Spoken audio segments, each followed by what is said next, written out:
Ja, hallo zusammen, willkommen zurück auf meinem Kanal. Heute habe ich den Test der Samsung Galaxy Watch 5 in der Pro-Edition. Ich habe jetzt hier nicht die LTE-Version, sondern ganz normal die normale Pro-Version. Ich möchte einfach mal kurz darauf eingehen, wie das Ganze hier sportlich aussieht. Ist die Uhr was für Sportler? Ja, wenn wir zur Uhr selber kommen, die Uhr hat eine Größe von 45 mm. Wie ich schon erwähnt habe, ist das hier die normale Version. Ihr habt aber auch die Möglichkeit, das Ganze mit einer LTE-Version zu kaufen. Das AMOLED-Display hat auch eine Größe von 1,36 Zoll und ist auch wirklich sehr, sehr gut ausgeleuchtet und auch wirklich draußen in der Sonne sehr gut ablesbar. Das Ganze wird hier auch mit Saphirglas geschützt. Das heißt also, wenn ihr jetzt irgendwo drankommt, beziehungsweise irgendwie gegen eine Wand kommt oder gegen Stein, dann sollte hier kein Kratzer ins Glas hineinkommen. Ich habe die Uhr jetzt schon mehrere Tage getragen, bin auch schon mal dagegen gekommen und habe bis jetzt noch keinerlei Schäden oder irgendwelche Defekte hier an der Uhr verursacht. Was die Sensoriken angeht, so haben wir hier einen 24/7 Herzfrequenzmesser, beziehungsweise auch die Möglichkeiten, hier den Blutsauerstoff zu messen. Samsung hat den sogenannten Bioactive Sensor verbaut, der auch noch die Möglichkeiten gibt, hier EKG bzw. Blutdruck zu messen. Letzteres wie EKG und Blutdruckmessung erfolgt aber nur über ein Samsung-Handy, beziehungsweise nur wenn ihr ein Samsung-Handy habt, weil ihr hier eine separate App herunterladen müsst und entsprechend auch hier beim Blutdrucksensor alles kalibrieren müsst, damit das Ganze hier funktioniert. Ich selber habe jetzt keine Möglichkeit, hier Blutdruck zu messen, beziehungsweise auch kein medizinisches Gerät, um das hier zu kalibrieren. Also das konnte ich jetzt hier nicht testen. Was ich aber testen konnte, war schon die EKG-Messung. Die hat jetzt insoweit zuverlässig funktioniert, dass hier kein Vorflimmern erkannt wird. Aber ich muss dazu erwähnen, das Ganze ist hier auch kein medizinisches Gerät. Das wird auch immer wieder hier angewiesen. Es dient nur zum Richtwert. Das heißt also, wenn hier Probleme auftauchen, bitte zum Arzt gehen. Der hat hier definitiv bessere Möglichkeiten, das Ganze zu messen.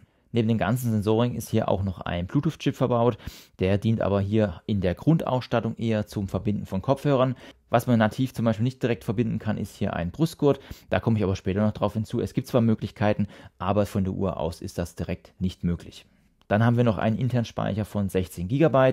Das heißt also, wenn ihr Musik hören wollt, gerade wenn ihr Offline-Musik hören wollt, über Spotify, wenn ihr Spotify-Kunde seid, dann könnt ihr die hier herunterladen und die Uhr mitnehmen und das Handy daheim lassen und das Ganze hier über Kopfhörer hören. Und zu guter Letzt ist die Uhr dann auch noch bis zu 5 ATM wasserdicht. Das heißt also, ihr könnt dann entsprechend mit der Uhr rein ins Wasser und auch schwimmen gehen. Mein Fokus hier beim Test liegt hauptsächlich bei den Sportfunktionen. Trotzdem möchte ich ganz kurz hier noch auf die Smart-Funktion eingehen. Die Uhr ist wirklich sehr schnell eingerichtet und auch ohne Probleme. Ihr müsst dann einfach nur die entsprechende App von Samsung herunterladen, um hier die Uhr einzurichten. Es gibt hier auch schon eine Vielzahl an Display-Designs, die ihr schon nutzen könnt. Also Samsung bietet hier eine Hülle und Fülle an. Ihr könnt euch aber auch, wie ihr es schon gewohnt seid, hier über den Google Play Store noch weitere Display-Designs herunterladen. Auch bieten viele Apps dann auch die Möglichkeit an, dass es hier eine Uhren-App dazu gibt. Das heißt also, bei Strava könnt ihr zum Beispiel direkt hier eine Aktivität starten oder Spotify die Musik steuern oder wie auch schon erwähnt hier die Musik herunterladen und habt hier ein paar Möglichkeiten, das Ganze hier zu nutzen. Dann kommen wir eigentlich schon zum ersten Thema, was für viele sehr interessant sein dürfte, das ist die Akkulaufzeit. Und bei der Galaxy Watch 4 war es ja noch so gewesen, dass es hier Probleme im Akku gab. Bei der Galaxy Watch 5 Pro ist ein deutlich größerer Akku verbaut. Ich möchte aber hier nicht auf die Daten von Samsung eingehen, sondern einfach mal hier auf meine eigene Erfahrung eingehen. Ich habe jetzt hier mehrere Läufe gemacht und kann euch so ein paar Eindrücke geben, was die Akkulaufzeit angeht. Ich bin mit der Uhr entsprechend laufen gegangen und zwar hier 1 Stunde 30 und das hat mich etwa 24% Akku gekostet. Das Ganze war auch noch in Zusammenhang mit der Navigation, da komme ich später noch drauf hinzu. Das heißt also, hier kommt ein solider Wert zusammen. Dann habe ich die Herzfrequenzmessung auf 24/7 eingestellt, beziehungsweise dann auch hier auf kontinuierliche Messung. Das bedeutet, man kann das Ganze hier am 10-Minuten-Raster machen. Ich habe das Ganze hier auf kontinuierlich gestellt. Die Stressmessung ist eingeschaltet. Dann habe ich den Pulsoximeter ebenfalls eingeschaltet gehabt beim Schlafen und auch dann das Always-On-Display. Und so komme ich dann mit dem Workout zusammen auf knapp 2 Tage Laufzeit. Das bedeutet, je nachdem, wie ihr die Uhr einstellt, könnt ihr natürlich auch noch längere Laufzeiten herausbekommen. Und das ist wirklich schon mal ein sehr positiver Wert. Da kommt auch zum Beispiel eine Apple Watch von Apple nicht heran. Was ein bisschen ernüchternd war, ist auch die Ladezeit. Ich muss auch dazu sagen, die Uhr wird hier ohne Netzteil ausgeliefert. Ihr bekommt hier einen Ladeport mit USB-C-Anschluss. Heißt also, ihr braucht dann auch ein USB-C-fähiges Ladegerät. Und je nach Netzteil, was ihr natürlich habt, kommt ihr hier dann auf 1 bis 2 Stunden Ladezeit, bis die Uhr von 0% auf 100% wieder vollgeladen ist. Also da müsst ihr auch darauf achten, dass ihr dann ein vernünftiges Netzteil habt, dass die Uhr entsprechend auch schnell geladen werden kann. Die Uhr bietet natürlich klassische Sachen wie einen Schrittzähler oder auch einen Etagenzähler, beziehungsweise auch eine Auflistung der Aktivkalorien, was ihr dann an Kalorien verbrannt habt. Und ihr könnt euch entsprechend auch eine Inaktivitätserinnerung einstellen. Das heißt, wenn ihr lange im Büro sitzt und euch nicht bewegt, dann bekommt ihr eine Erinnerung auf die Uhr, dass ihr euch mal bewegen sollt, steht auf, lauft ein bisschen herum und habt euch dann wieder aktiv bewegt. Des Weiteren gibt es bei der Galaxy Watch 5 Pro auch noch die Möglichkeit, eure Körperanalyse durchzuführen. Das heißt, also ihr könnt dann messen, wie euer Körperfett ist, beziehungsweise Körperfettanteil, wie die Skelettmuskulatur aussieht, Fettmasse, der BMI beziehungsweise Körperwasser können hier ermittelt werden. Ich habe das Ganze dann auch mal mit meiner Körperfettwaage, die ich habe, verglichen und hier ist es so, dass doch ein paar Abweichungen sind, aber man muss auch dazu sagen, ich teste das Ganze hier mit 2 Fingern, ja, versus einer Körperfettwaage, wo ich dann komplett mit der Fußfläche draufstehe. Also hier das Ganze doch etwas hier mehr als Richtwert nehmen und nicht als sagen, okay, das ist der endgültige Wert, den ich hier habe. Natürlich ist für den Sport bzw. für die Erholung auch das Schlafen ein sehr, sehr wichtiger Bestandteil und wir haben natürlich hier auch ein Schlaftracking verbaut. Das Schlaftracking gibt eine Auflistung über Wachphasen, REM-Phasen und auch Leichtschlafphasen bzw. Tiefschlafphasen. Es ist aber so, dass die Uhr nicht so ganz genau den Start des Schlafes erkennt. Also das heißt, wenn ihr euch ins Bett legt und die Uhr dann auf Schlafmodus stellt, dann kann es schon mal sein, dass die Uhr direkt sagt, okay, ich beginne mit dem Schlafen, dabei seid ihr vielleicht noch wach und macht irgendwas. Das gleiche ist auch mit der Aufwachphase. Leider ist es auch so, das Schlaftracking wird zwar getrackt, aber es findet leider keine weitere Verwendung. Das heißt, es wird dann im Training später oder beziehungsweise wenn ihr jetzt Sport machen wollt, nicht mit eingebunden und gesagt, hier, du hast jetzt schlecht geschlafen, ruh dich mal aus. Es ist einfach nur ein Wert, der ermittelt wird und ihr müsst dann quasi eure eigene Schlussfolgerung ausschließen. Zudem wird dann auch der Blutsauerstoff entsprechend gemessen, wenn ihr schlaft und auch hier habe ich dann ja gewisse Abweichungen gehabt gegenüber meiner Garmin-Uhr. Ich hatte mal eine Nacht gehabt, da war ich ja knapp bei 70% Blutsauerstoff und hier kann natürlich passieren, dass die Uhr ja nicht ganz aufgelegen ist, weil ihr zum Beispiel jetzt irgendwie ja blöd am Kissen gelegen wart und dann die Uhr verrutscht ist. Also da müsst ihr immer darauf aufpassen, dass ihr hier die Sachen nicht überinterpretiert. Im Endeffekt heißt es eigentlich immer auf den eigenen Körper hören, wie fühlt ihr euch und wie geht es euch und wenn da was ist, geht einfach mal zum Arzt. Das Ganze dient hier wirklich nur als Richtwert. Wie schon angesprochen, ist auch eine Stressermittlung dabei. Das Ganze basiert natürlich auf eurer Herzfrequenz. Das heißt also, wenn ihr ja erhöhtere Herzfrequenz habt, dann habt ihr meistens Stress. Es gibt ja auch sowohl Stress auf der Arbeit, und zwar geistigen Stress, wenn man jetzt irgendwo tief in einem Thema drin ist und ja da wirklich gestresst wird. Aber auch wenn ihr dann ein Workout gemacht habt und der Körper entsprechend herunterkommen muss, dann arbeitet der Körper ja weiter und ja, das stresst den Körper ein bisschen. Und so habt ihr mal einen Überblick, ob euer Körper jetzt ja im Stressmodus ist oder im entspannten Modus und ihr könnt dann entsprechend auch hier einen Entspannungsmodus einstellen und einfach mal hier durchatmen und einfach mal ein bisschen zur Ruhe kommen. Ja, dann kommen wir auch schon zu den Sportaktivitäten und hier bietet ja Samsung eine Hülle und Fülle von Sportaktivitäten. Das Ganze ist aber immer ein bisschen relativ zu sehen, weil es gibt dann so Aktivitäten wie zum Beispiel Armbeuge, Bankdrücken oder auch Beinheben oder Klimmzüge. Das sind so Einzelaktivitäten, wo ich mich frage, braucht man das etwa einzeln oder ja, würde es nicht einfach als Kraftsport oder ja als Cardio-Training ausreichen? Natürlich gibt es auch die klassischen Sachen dann wie Laufen Indoor oder Outdoor, beziehungsweise Radfahren, Mountainbiken.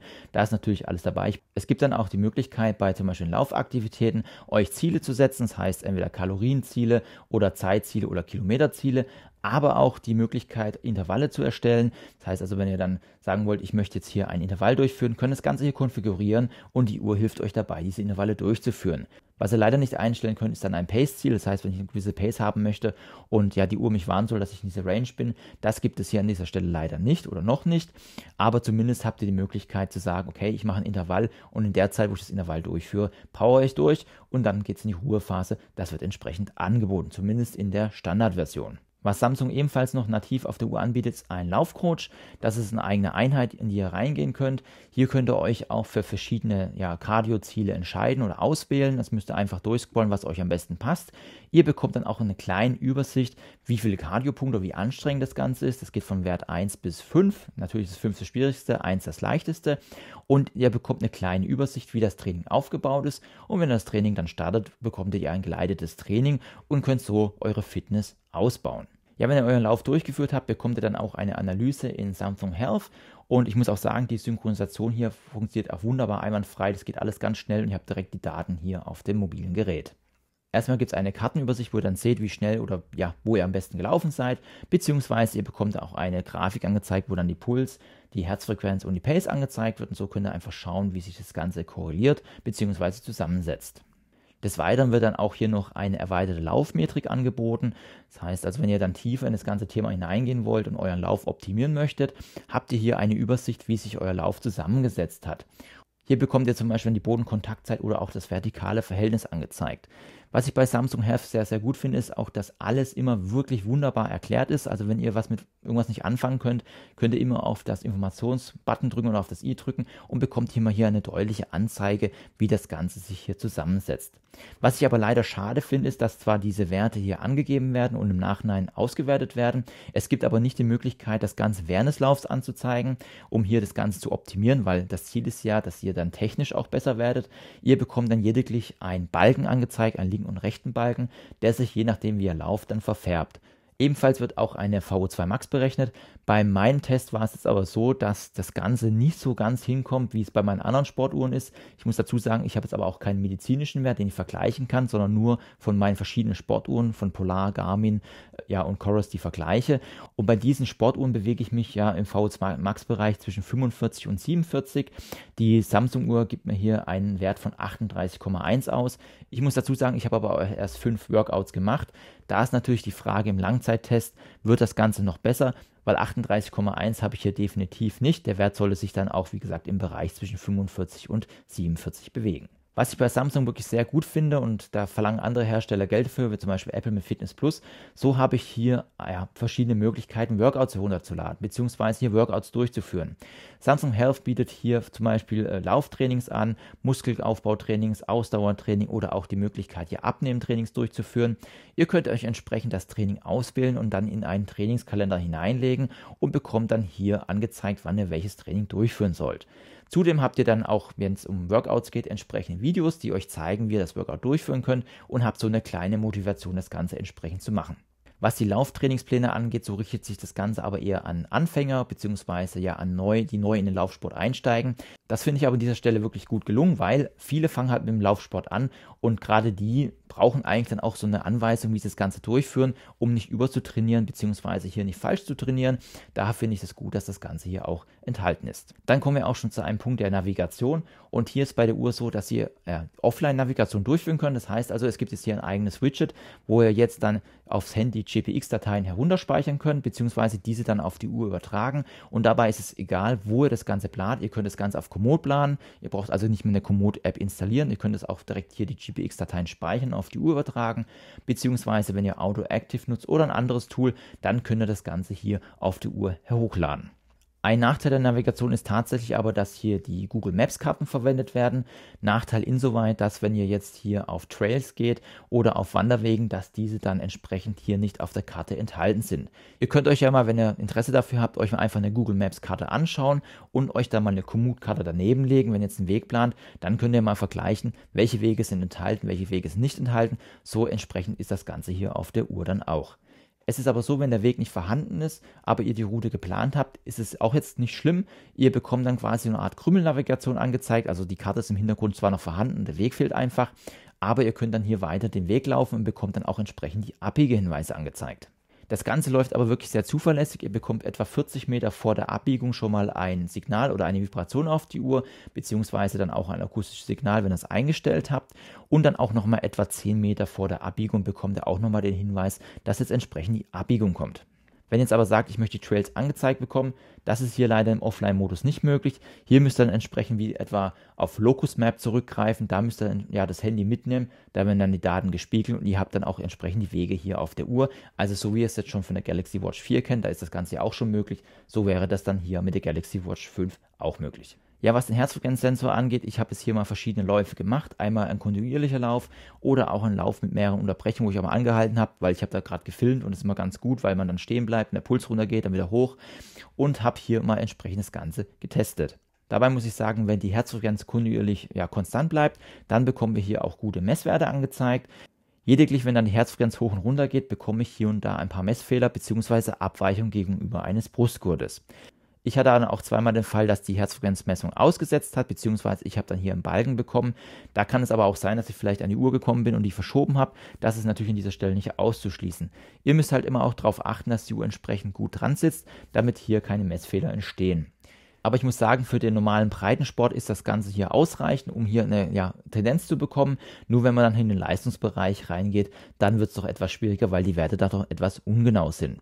Was ebenfalls noch ein Manko ist, dass wir nativ hier keinen Brustgurt anschließen können. Also wenn ihr einen Bluetooth-fähigen Brustgurt habt, den könnt ihr nicht direkt mit der Samsung Galaxy Watch koppeln. Ihr müsst dann zum Beispiel auf eine Drittanbieter-App wie zum Beispiel SportyGo zurückgreifen, die das Ganze hier unterstützt. Diese App ist dann aber kostenpflichtig, kostet glaube ich so 2,60 € aktuell und dann könnt ihr auch einen Brustgurt verwenden. Mir ist aber leider rätselhaft, wieso Google das Ganze verhindert. Ja, warum sage ich aber Google-Betriebssystem? Ganz einfach, ich habe jetzt auch eine Ubuntu 7, die ebenfalls auf das Google-Betriebssystem zurückgreift. Auch hier ist ebenfalls nicht möglich, nativ ein Brustgurt zu verbinden und auch da muss ich auf SportyGo zurückgreifen, wenn ich das Ganze nutzen will. SportyGo ist aber dann so weit gut, dass ich dann auch zum Beispiel ein Stride Footboard verwenden kann oder andere Bluetooth-Geräte werden hier ebenfalls dann unterstützt. Ja, dann kommen wir noch kurz zu den GPS-Daten. Ich habe die Uhr dann auch nochmal zwischen Häuserschluchten getestet oder bin auch nochmal auf eine Tatbahn gegangen. Die Häuserschluchten haben so ein bisschen ja den Wald simuliert und einfach mal zu schauen, wie sich das Ganze hier widerspiegelt. Ich habe das Ganze hier zum Beispiel mit der günstigeren Chorus Pace 2 verglichen, aber auch mit der Apple Watch Series 6 oder auch hier mit der Garmin Forerunner 955 im Multiband-GPS. Dabei muss ich aber sagen, Multiband-GPS ist mit Abstand das beste GPS. Hier ist aber so, dass die Galaxy Watch 5 ja insgesamt im Vergleich zu den Uhren hier am schlechtesten abschneidet. Ich habe hier am meisten Ausreißer drin und hier ist auch so, dass auf der Tatbahn zum Beispiel auch nicht exakt das Feld getroffen worden ist und ich auch kleine Messfehler bei der Umrundung hatte. Das heißt also, hier hatte ich dann etwa statt 400 Meter 83 Meter, die ich gelaufen bin und habe hier entsprechend kleine Messfehler enthalten. Und es ist auch so, wenn wir hier zum Beispiel zwischen Bäumen laufen oder zwischen Häusern, dass wir hier eine kleine Abweichung sehen. Auch auf freiem Feld haben wir hier und da ein paar Abweichungen, zum Beispiel Abkürzungen, die hier im GPS-Bild auftauchen. Ich finde es insoweit etwas kritisch, weil die Uhr ja mit Marktpreis etwa 460 € gerade aufschlägt und zum Beispiel eine Chorus Pace 2, die deutlich günstiger ist, doch ein besseres GPS-Bild zeigt als jetzt ja die Galaxy Watch 5. Natürlich kann hier Samsung nochmal über Patches das Ganze optimieren bzw. verbessern, zum Beispiel hier eventuell die GPS-Rate erhöhen. Ich kann jetzt hier leider nicht einstellen, dass hier zum Beispiel jede Sekunde das GPS aufgenommen wird. Ich kann es auch nicht so ganz nachvollziehen, wann das Ganze stattfindet, aber hier ist auf jeden Fall nochmal Nachbesserungsbedarf erforderlich. Ja, dann komme ich auch schon mal zu meinem Fazit der Uhr.